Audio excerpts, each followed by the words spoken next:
Hey there, let's block ads on Facebook. The first step, open up the Facebook mobile application and then simply tap on your profile icon at the bottom right corner of the screen or at the top right corner of the screen. It depends of your Facebook app.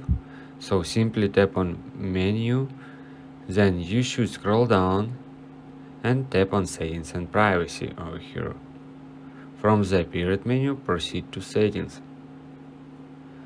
Next step, tap on the search icon at the top right corner of the screen and search ads. Then tap on Add Preferences.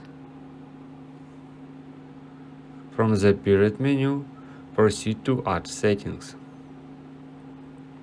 And then select categories used to reach you.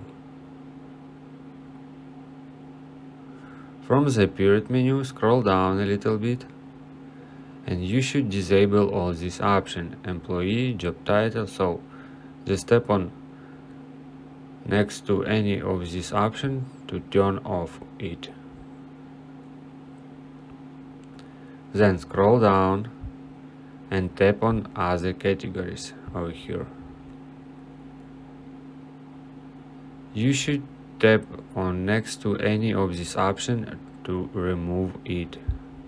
So one by one, remove all these options, then tap on see all categories, then again tap remove, scroll down and tap on remove. Alright, we simply should disable this all information about your account, and that's it. Then go back and use your Facebook application.